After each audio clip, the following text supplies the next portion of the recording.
C'est parti pour faire notre premier toggle de classe.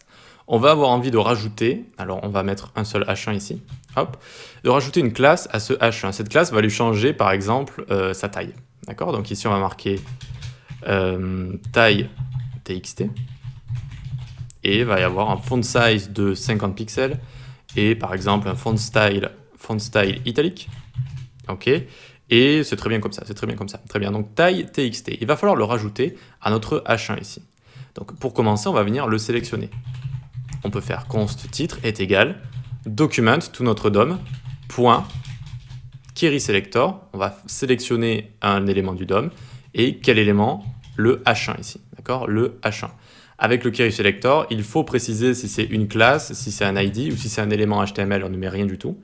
Alors qu'avec l'ID, etc., on n'a pas besoin, par exemple, parce que quand on fait by ID, on sait que c'est un ID, ou quand on fait une classe, on sait que c'est une classe, on n'a pas besoin de mettre de points. Très bien, on a sélectionné notre élément. On a sélectionné, mais comment maintenant lui rajouter une classe? Eh bien, on va venir dans notre fonction ici, par exemple, et on va faire titre.classlist.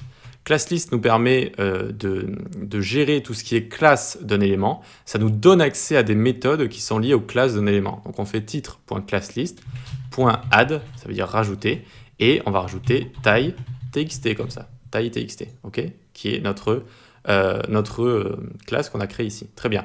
Donc vous avez vu que notre H1 ici a changé. Pour que ce soit encore plus visible, on va lui mettre un background. Par exemple, on va lui mettre un background crimson comme ça. Et là, hop, il passe en rouge comme ça. Pourquoi? Parce que on lui a rajouté cette classe. On lui a rajouté. On est dans notre H1 ici. Regardez, allez dans Elements ici. Allez dans le H1 et regardez.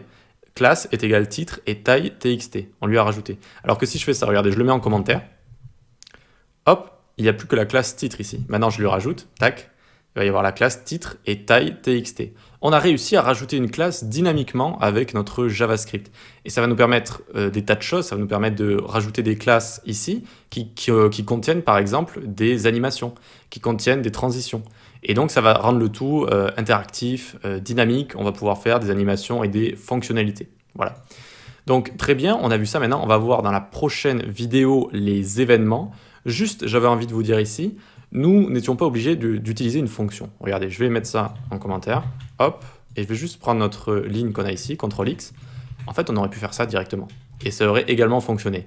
Mais par habitude et pour bien vous habituer, on va utiliser des fonctions tout au long de la formation et on va éviter de faire ce genre de choses, c'est-à-dire juste de l'écrire à la suite. Mais on va rajouter cette fonction seulement quand on aura appuyé sur un bouton, par exemple, et voilà, pour que ce soit dynamique et qu'on ne le rajoute pas un peu n'importe comment ici. Donc on va voir justement comment utiliser des événements dans la prochaine vidéo.